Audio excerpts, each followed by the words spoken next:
خطرناک چھوٹے گناہ ہوتے ہیں. آپ بتائیں کوئی انسان اگر بڑا گناہ کرتا ہے تو کبھی اسے فراموش نہیں کرتا اور چھوٹے گناہ کو کبھی یاد نہیں کرتا. ہم میں سے اگر کسی نے قتل کیا ہے تو وہ زندگی میں کبھی نہیں بھولتا. اگر ڈاکہ ڈالا ہے تو وہ زندگی میں کبھی نہیں بھولتا. خدا نخواستہ کسی کو قتل کیا ہے تو زندگی میں کبھی نہیں بھولتا. اور نہ جانے کب اسے توبہ کی توفیق مل جائے اور اللہ رحمان الرحیم ہے اسے معاف کر دے. تو بڑے گناہ یاد رہتے ہیں تو اس کی معافی مانگی جاتی ہے اور اللہ معاف فرما دیتا ہے. مگر چھوٹے گناہ اس لیے خطرناک ہیں وہ ہمیں یاد ہی نہیں رہتے ہیں, وہ ہمارے نامہ اعمال کو سیاہ کیے رہتے ہیں اور ہم کبھی ان کی معافی نہیں مانگتے. اس لیے یادی و محقراتی ضرور اے عائشہ چھوٹے چھوٹے گناہوں سے بچو. عزیزان کرام, ہماری سوسائٹی میں, ہماری سماج میں, ہماری قوم میں خصوصیت سے چھوٹے گناہوں پر قدغن لگانے کا کوئی پروگرام ہمارے پاس نہیں. لوگوں کو چڑھانا, لوگوں کے نام نکالنا, لوگوں کے چھوٹے چھوٹے حقوق ہضم کر جانا, یہ وہ گناہ ہیں جو بنیادی طور پر آخرت میں ہمارے لیے سب سے بڑا مسئلہ بننے والا ہے.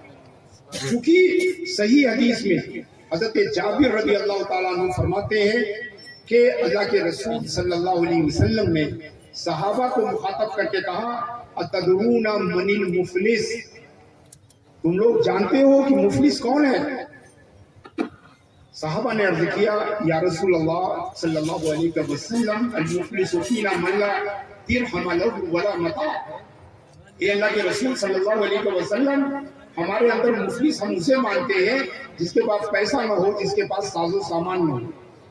اللہ کے رسول نے فرمایا ولکن المفلس من امتی من یاتی یوم القیامہ بصیام وصلاۃ وزکاۃ ویاتی قد قذف هذا واخذ مال هذا وكذلك اعد رسول اللہ صلی اللہ علیہ وسلم عددا من الذنوب الصغیرہ. اللہ کے رسول نے کہا لیکن مفلس ہماری امت میں وہ ہے جو قیامت کے دن بہت سارے نیک اعمال لے کر آئے گا, بہت ساری نمازیں, روزے, حج, زکات, عمرے لے کر آئے گا, مگر اس کے ساتھ چھوٹے چھوٹے بہت سارے گناہ لے کر. اللہ کے رسول فرماتے ہیں غور سے سنیے وَيُؤْتَى هَذَا مِنْ حَسَنَاتِهِ, جس کو چڑھایا تھا اس کو اس کی نیکی میں سے دے دیا جائے. وَقَدْ يُؤْتَى هَذَا مِنْ حَسَنَاتِهِ, جس کا نام پکارا تھا اس کو بھی اس کی نیکی میں سے دے دیا جائے گا. جس کو چڑھایا تھا, جس کو بیزار کیا تھا, جس کو تکلیف دی تھی, جس کو ستایا تھا, جس کو مارا تھا, سب کو اس کے اعمال میں سے نکال کر دے دیا جائے گا. اللہ کے رسول فرماتے ہیں کہ اس کی نیک اعمالوں کا پہاڑ زمین کے برابر ہوگا اور اس کے پاس کچھ نہیں بچے گا. فیاتون الناس, لوگ آئیں گے اور کہیں گے یار اے اللہ اس نے میرا بھی حق مارا ہے, میرے اوپر بھی ظلم کیا ہے, مجھے بھی تکلیف دی ہے, مجھے بھی پریشان کیا ہے, اور تو اس کے پاس نیکیاں نہیں رہ گئی. تو اللہ کے رسول فرماتے ہیں کہ اللہ رب العزت فرمائے گا کہ بے عزتی و جلالی, مجھے میری عزت اور جلال کی قسم ہے آج سب کے ساتھ انصاف کیا جائے گا. اگر اس کے پاس نیکی نہیں ہے تو کوئی بات نہیں, تمہارے پاس گناہ ہے, تم اپنے گناہ اس کے نام اعمال میں ڈال دیجیے. اور اللہ کے رسول صلی اللہ تعالی علیہ وسلم فرماتے ہیں جس جگہ پر اس کی نیکیوں کا پہاڑ تھا تھوڑی ہی دیر میں اس کے گناہوں کا پہاڑ کھڑا ہو گیا. وَيُطْرَحُ بِهَا فِي النَّارِ, اور یہ شخص انہیں گناہوں کے ساتھ جہنم میں ڈالے.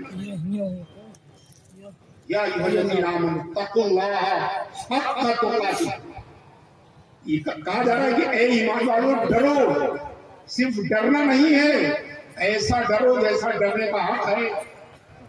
ڈرنے کا دعویٰ کام نہیں آئے گا, بلکہ جیسا کہ ڈرنے کا حق ہے ویسا ڈرو.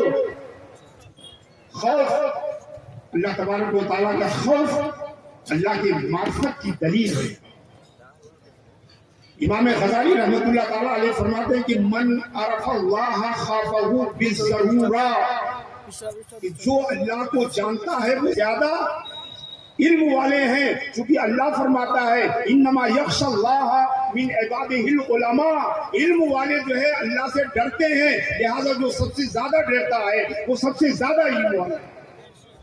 جو سب سے زیادہ ڈرنے والا انا اتقاکم للہ، میں تم سے سب سے زیادہ ڈرنے والا۔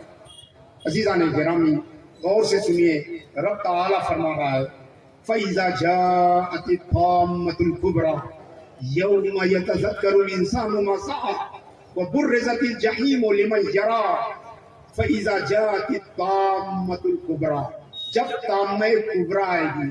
طامہ کبریٰ یہ قیامت کا ایک نام ہے۔ عربی زبان میں طامہ کسے کہتے ہیں؟ طامہ کہتے ہیں وہ برتن جس میں پانی بھر کر باہر گر جائے، چھلک جائے اسے طامہ کہتے ہیں۔ عربی کا فعل ہے تم یتم تمن، یعنی پانی کسی برتن سے بھر کر باہر نکل جائے تو اسے تام یا طامہ کہتے ہیں۔ اللہ تعالیٰ نے قیامت کو طامہ کبریٰ اس لیے کہا گیا ہے کہ اس دن کسی کو صبر کا یارہ نہیں رہے گا، سب کے صبر کے برتن چھلک جائیں گے، ایسی دشواری ہوگی، ایسی پریشانی ہوگی، ایسی مصیبت کی گھڑی ہوگی کہ کوئی صبر کرنے کا چارہ نہیں۔ لہذا قیامت کا نام طامۃ الکبریٰ، فَإِذَا جَاءَتِ الطَّامَّةُ الْكُبْرَى يَوْمَ يَتَذَكَّرُ الْإِنسَانُ مَا سَعَىٰ، جس دن انسان اپنے تمام کیے ہوئے کو یاد کرے گا، تمام گناہ اس کو یاد آئیں گے۔ حضرات گرامی، جب شروع میں دہلی کی ٹریفک پولیس نے ویڈیوگرافی کو انٹروڈیوس کیا تو چاندنی چوک پر ویڈیو کیمرے لگا دیے۔ لوگوں کو خبر نہیں تھی کہ صاحب ٹریفک پولیس جو ہے ویڈیو کیمرے استعمال کر رہی ہے۔ ایک ڈرائیور آیا اور اس نے نو پارکنگ میں گاڑی کھڑی کی اور چائے پینے چلا گیا، اور چائے پی کر جب واپس آیا تو دیکھا کہ ایک کانسٹیبل جو ہے وہ ٹریفک بوتھ سے نکل کر اس کی طرف آ رہا ہے۔ وہ جلدی سے گاڑی میں بیٹھا اور گاڑی اسٹارٹ کر دی، اور کانسٹیبل سے کہا کہ میں تو ابھی گاڑی پہ بیٹھا ہوا ہوں، گاڑی اسٹارٹ ہے۔ تو کانسٹیبل نے کہا کہ نہیں، تم آدھے گھنٹے سے یہاں کھڑے ہو، چائے پینے کے لیے گئے ہو، چائے پی کے آئے ہو۔ اس نے کہا بالکل جھوٹ بول رہے ہو، اور بھی ٹیکسی ڈرائیور کھڑے ہو گئے اور سب نے حسب عادت ٹیکسی ڈرائیور کا ساتھ دیا۔ تو ٹریفک پولیس اس ڈرائیور کو لے کر بوتھ میں لے گیا اور وہاں پر اس نے ویڈیو کو ریوائنڈ کیا۔ اب ویڈیو نے سب کچھ دکھایا کہ کیسے وہ ڈرائیور آیا، کیسے نو پارکنگ میں گاڑی کھڑی کی، کیسے چائے کھانے گیا، کتنی دیر چائے کھانے میں بیٹھا، کتنی دیر چائے پینے میں خرچ کیا اور کب واپس آیا۔ اس کے بعد انسپکٹر نے پوچھا اب کیا کہتے ہو، آپ کیا کہتے ہیں؟ کچھ کہنے کی مجال ہی نہیں، خاموش ہو گیا۔ یہی صورتحال قیامت میں پیش آنے والی ہے، یہی صورتحال قیامت میں پیش آئے گی۔ یوم یتذکر الانسان ما سعیٰ، ہر ایک کو اس کے اعمال دکھائے جائیں گے، کسی کو انکار کرنے کی مجال نہیں رہے گی۔ یہ نہ سمجھیے کہ وہاں انکار کر کے کام چل گئے۔ یوم یتذکر الانسان ما سعیٰ، آگے اللہ فرماتا ہے فَأَمَّا مَنْ طَغَىٰ وَآثَرَ الْحَيَاةَ الدُّنْيَا فَإِنَّ الْجَحِيمَ هِيَ الْمَأْوَىٰ، اور جس نے طغیان اور سرکشی اختیار کی، جو اللہ سے بے خوف رہا، جو اللہ کے ڈر سے جس کا سینہ منور نہیں رہا، جو اللہ کی نافرمانی کرتا رہا، اور جس نے دنیا کو آخرت پر ترجیح دی، جہنم اس کا ٹھکانہ۔ وَأَمَّا مَنْ خَافَ مَقَامَ رَبِّهِ وَنَهَى النَّفْسَ عَنِ الْهَوَىٰ فَإِنَّ الْجَنَّةَ، جنت کس کے لیے ہوگی؟ جو اللہ کے حضور کھڑے ہونے سے ڈرا۔ فَأَمَّا مَنْ خَافَ مَقَامَ رَبِّهِ، جو اللہ کے سامنے کھڑے ہونے سے دنیا میں ڈرا، وَنَهَى النَّفْسَ عَنِ الْهَوَىٰ، اور جس نے اپنے نفس کو خواہشات کی پیروی سے روکا، فَإِنَّ الْجَنَّةَ هِيَ الْمَأْوَىٰ، اس کے لیے جنت ٹھکانہ، اس کے لیے جنت ٹھکانہ ہوگا۔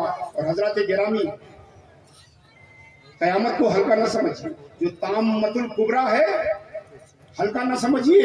آئیے میں آپ کو سناتا ہوں، شاید ہمارے اسٹیج سے یہ حدیث آپ کو کم ہی سنائی گئی ہو یا نہ سنائی گئی ہو۔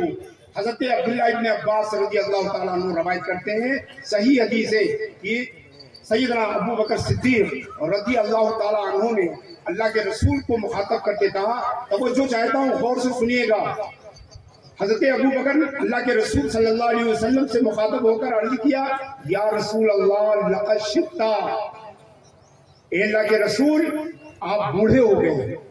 غور سے سوچئے، یہ وہی دربار ہے جہاں حضرت عمرو بن عاص بھی ہیں، فرمایا کہ میں اللہ کے رسول کے ساتھ 7 سال میں نے آپ کے بارگاہ میں حاضری دی، لیکن اگر آپ مجھ سے پوچھیے کہ اللہ کے رسول کا چہرہ مبارک کیسا تھا تو میں نہیں بتا سکتا، کیونکہ اللہ کے رسول کے ہیبت و جلال سے میں نے کبھی نظر اٹھا کر نہیں دیکھا۔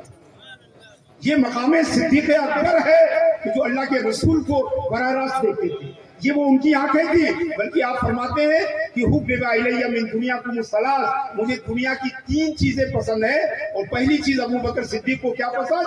النظر الی وجہ رسول اللہ، رسول اللہ کے چہرے کو دیکھنا، یہ پہلی محبوب چیز، پہلی پسند ہے کہ وہ ہمیشہ دیکھا کرتے تھے۔